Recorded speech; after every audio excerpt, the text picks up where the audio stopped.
Salve, salve, alunos! Chegamos agora aí para fazer aquela revisão da nossa aula, tá certo? Vocês já acompanharam toda a aula e agora vamos para aqueles 5 minutos, tá bom? Joga na tela pra gente. Então, o que nós falamos agora há pouco? Nós estávamos falando sobre a contra-reforma. Opa, deixa eu voltar aqui e calibrar a minha caneta.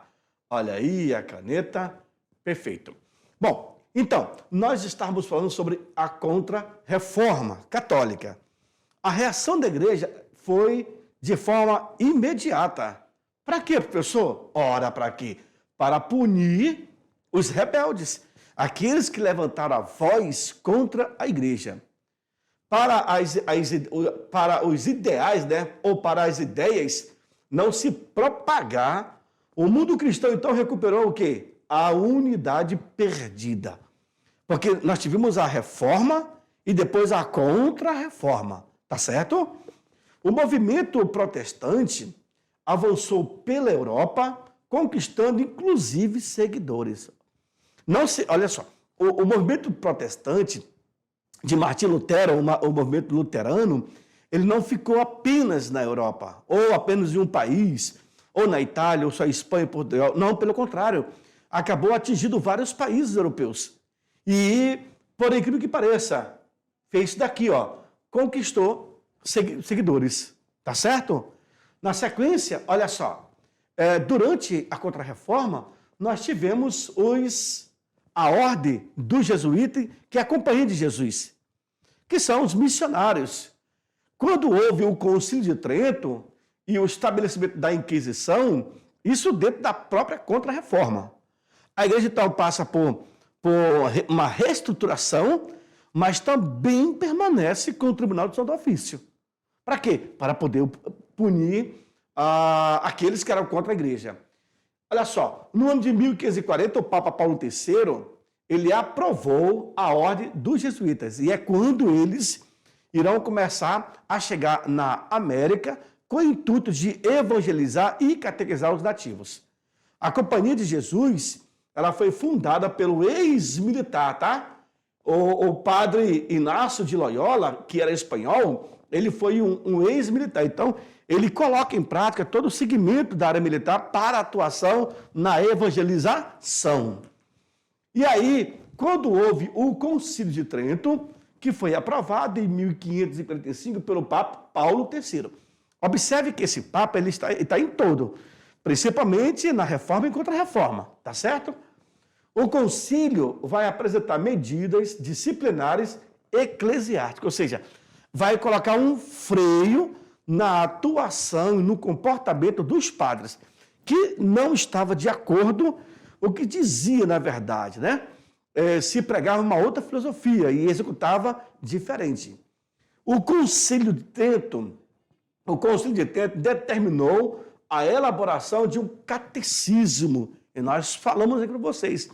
Esse catecismo era uma espécie de tutorial, como seguir a cristandade, né? Ou, na verdade, o caminho do cristianismo.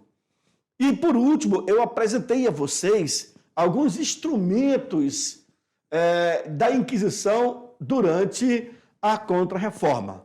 Diga-se de passagem que no ano de 1231, a Igreja Católica havia criado os tribunais da Inquisição. Com qual objetivo? Já falei.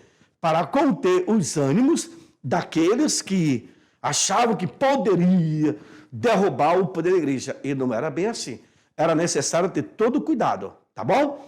Senhores, essa foi a nossa revisão. Agora eu vou deixar vocês para poder fazer a atividade. Daqui a pouco eu estou de volta para poder fazer a correção, tá bom? Até mais ver. Tchau, tchau.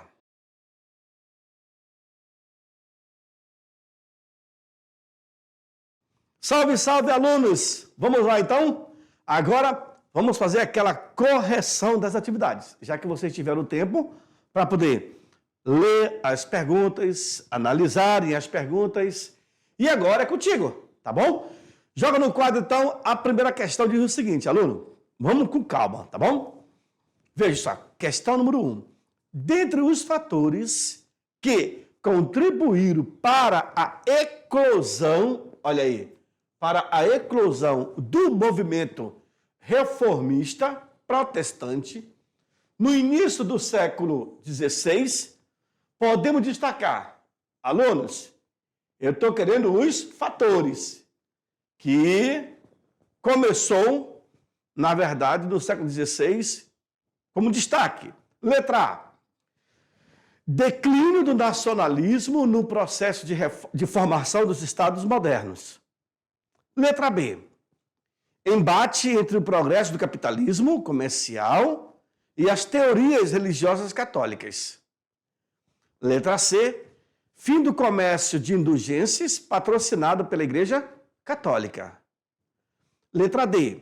Encerramento da liberdade de crítica provocada pelo renascimento cultural. E letra E. Abusos cometidos pela Companhia de Jesus e pela ação política do Concílio de Trento. E agora? Dentre os fatores que contribuíram para o início do movimento reformista protestante, logo ali no século XVI, podemos destacar. Agora, vocês irão perceber, aluno, durante a reforma e a contra-reforma, vocês irão perceber quem está por trás disso. Qual é a classe que tem total interesse nesse movimento? Querem saber? Jura? Então vamos lá. Resposta correta, olha aí, é a letra B de bola.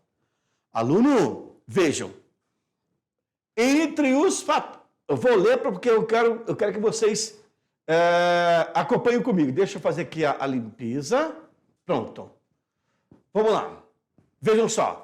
Dentre os fatores que contribuíram para a eclosão do movimento reformista protestante, no início do século XVI, podemos destacar o embate, olha só, o confronto entre o progresso capitalista comercial e as teorias religiosas católicas.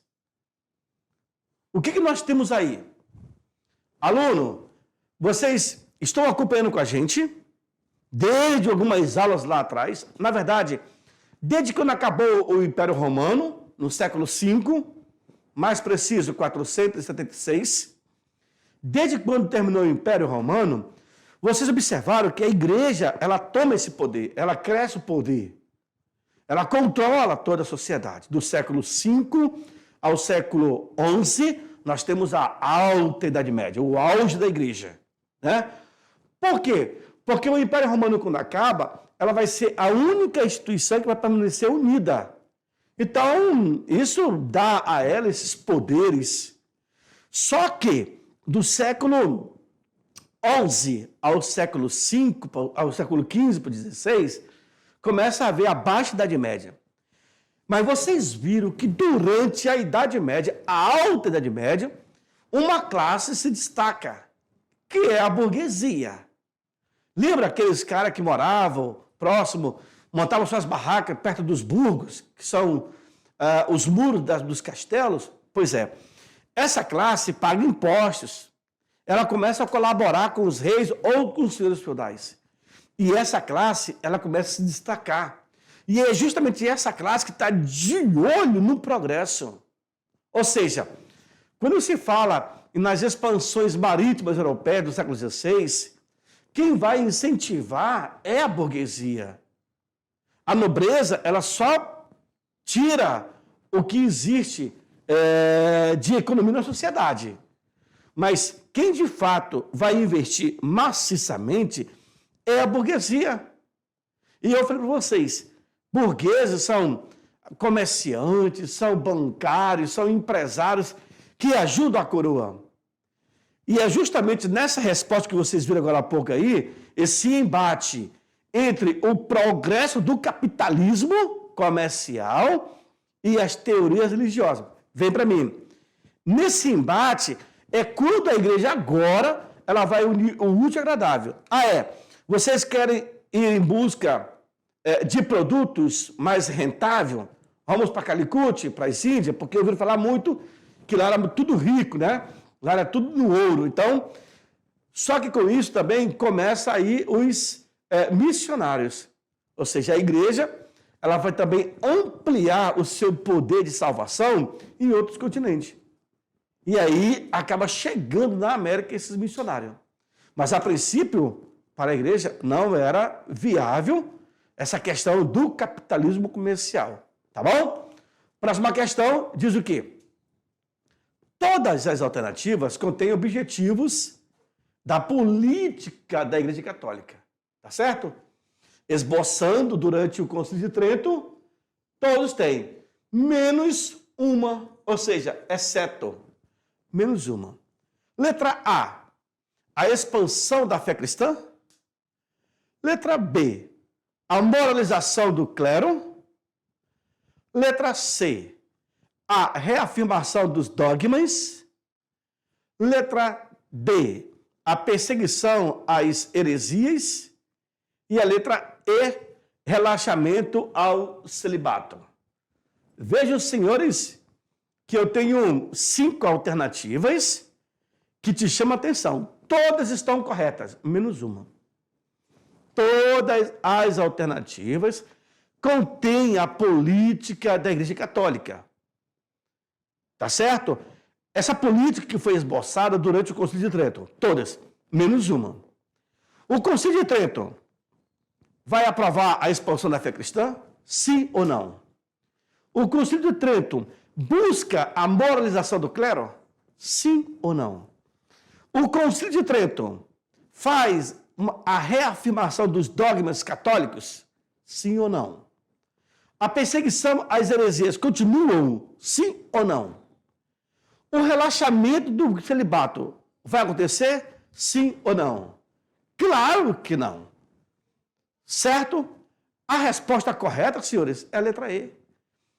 O relaxamento do celibato vai ser ao contrário.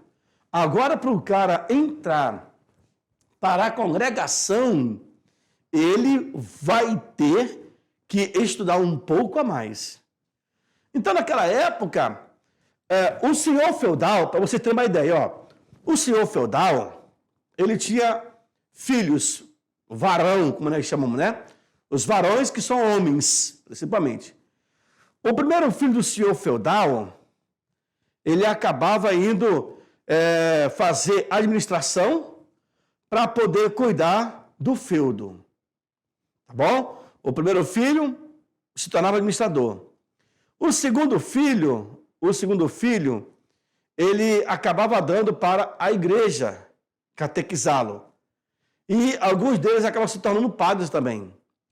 O terceiro, o quarto e os demais filhos acabavam indo para as cruzadas, lutaram nas cruzadas, para poder conquistar um pedaço de terra e ali ele tocar a vida em frente. Tá certo? Então, durante a Idade Média, alguns senhores feudais davam seus filhos para a igreja educar. E, com a educação do menino, ele acabava indo para o celibato. Tá certo? Terceira questão. O que diz aí? Como instrumento da Contra-Reforma, por parte da Igreja Católica, destacam-se, exceto uma também. Veja aí. Letra A prática da simonia, ou seja, a venda de cargos eclesiásticos. O nome de venda de cargo eclesiástico é simonia. O index proibitório librorium. Letra C, a Companhia de Jesus. Letra D, os tribunais do Santo Ofício. E letra E, o Concílio de Trento. Todas estão certas, menos uma. Menos essa daqui, tá? Como instrumento da Contra-Reforma por parte da Igreja, destacam-se o Index Proibitório Librorium, a Companhia de Jesus, o Tribunal do Santo Ofício de 1231, que continua, e o próprio Concílio de Trento. Agora, a prática de simonia ou a venda de cargo eclesiástico, isso daqui não era mais permitido. Lembra que eu falei durante a explicação da minha aula que esse assunto aí que nós estamos vendo é uma leitura histórica do passado da Igreja Católica. Nós não estamos para poder julgar o que ela fez, se era certo ou errado. Longe de nós. Nós estamos aqui para informá-los o procedimento que se adotou durante a alta e a baixa Idade Média. Tá bom? Vamos seguir para a próxima questão, que é a questão do Enem. Essa sim. Vejam, senhores, a pergunta que faz é a seguinte: a reforma religiosa do século XVI teve como desdobramento, letra A consolidação do poder dos princípios do Império Germânico. Olha aí. Letra B, a constituição de mais de uma igreja cristã no Ocidente. Letra C, a divisão da igreja em ramos. Por exemplo, ortodoxos e romanos. Letra D, a subordinação da Igreja Católica ao Estado. E por último, letra E, a junção do catolicismo e o judaísmo. De quem nós estamos falando? A reforma religiosa do século XVI teve como desdobramento. A partir dessa crise, o que aconteceu na Europa, senhores? O que aconteceu? Aconteceu que a igreja ela passou a consolidar o poder dos príncipes lá no Império Germânico, na Alemanha, é isso? Ou a igreja manteve a constituição do surgimento de mais uma igreja cristã no Ocidente? Ou houve, de fato, uma divisão entre a igreja ortodoxa e romana? Ou a igreja passou a ser subordinada ao Estado? Ou simplesmente houve uma união entre judaísmo e catolicismo? Alunos, de quem nós estamos falando? Vejam, a resposta, então, para essa pergunta, olha lá. Claro, senhores, o que vai acontecer? Quando houve a reforma na Europa, é porque a sociedade daquele período já não aguentava mais o comportamento que a igreja estava tendo. Começaram a surgir críticos, pessoas que observavam, e aí vão para cima, né? Que o diga Lutero, que liderou esse movimento reformista, na verdade, luterano, né? Ou protestante. A igreja vai chamar de protestante aqueles que eram contra aos princípios dela. Nisso, o que acontece? Outra igreja irá surgir na Europa para poder disputar o poder com a Igreja Católica. Aí eu tenho o cristianismo, né, o catolicismo e o luteranismo, que a igreja insiste em chamar de protestantismo. Tá bom? A última pergunta, ela é o seguinte, presta atenção. O que foi o Index Librorum Prohibitorum? Isso aí está mais do que fácil, né? O que foi o Index Librorum Prohibitorum? A palavra em latim já diz tudo, senhores. Na resposta tal, no quadro, vamos lá? Olha aí. É isso aí. O Index Librorum Prohibitorum foi, de fato, uma lista de livros que foram criados pela igreja na tentativa de conter as informações. As pessoas, na verdade, elas estavam proibidas em receber informações, de ler, de obter conhecimento. Essas pessoas, elas na verdade, ficaram proibidas de ter o conhecimento, uma outra visão. Até isso a igreja proibiu, sabiam? Mas é um assunto que você quer explorar, é só pesquisar, tá bom? Porque esse já foi, inclusive, a nossa aula, a nossa revisão e agora as nossas atividades, tá bom? Eu aguardo vocês na nossa próxima aula. Tchau, tchau!